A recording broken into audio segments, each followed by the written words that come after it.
नमस्कार, मी अंकिता थुल आणि आपण पाहत आहात वार्ता चॅनल तहलका वर्धा।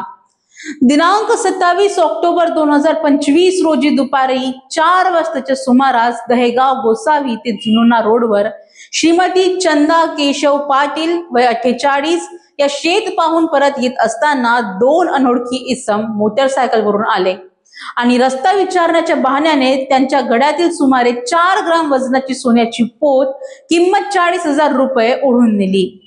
याच आरोपींनी काही वेळात 4 मंडळ शिवारात सौ मायाताई चोखाजी चाटे वय 65 यांच्या गड्यातील सुमारे 1.5 ग्राम सोन्याची पोत किंमत 15,000 रुपये हिसकावली। या दोन्ही घटनांमधील एकूण चोरीचा माल 55,000 रुपयांचा होता।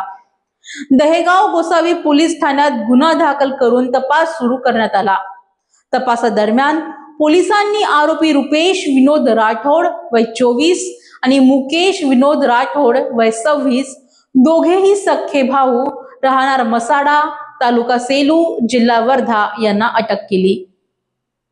त्यांच्याकडून पोलिसांनी 1,75,000 रुपयांचा मुद्देमाल हस्तगत केला, ज्यामध्ये 24 कॅरेट सोन्याचे 5.5 ग्रामचे दागिने किंमत 64,900 रुपये, काळ्या रंगाची होंडा युनिकॉर्न दुचाकी किंमत 1 लाख, ओप्पो मोबाईल 10,000 व घटनावेळी परिधान केलेले कपडे रुपये 600 असा एकूण 1,75,000 रुपयाचा माल जप्त करण्यात आला आहे। प्रत्यक्ष कारवाई सहाय्यक पोलीस निरीक्षक प्रल्हाद मदन यांच्या नेतृत्वात पोलीस हवालदार आनंद भस्मे, ब्रह्मानंद मून, भारत सातपुते आणि अनिल चिलगर यांनी केली। दिवसा ढवळ्या महिलांच्या गळ्यातील पोती हिसकावणाऱ्या चोरांना पकडून पोलिसांनी उत्कृष्ट कामगिरी केली आहे। दहेगाव गोसावी पोलिसांच्या या तत्काळ कारवाईबद्दल परिसरात कौतुकाचा वर्षाव होत आहे। आपण बघत राहा तहलका वर्धा। धन्यवाद।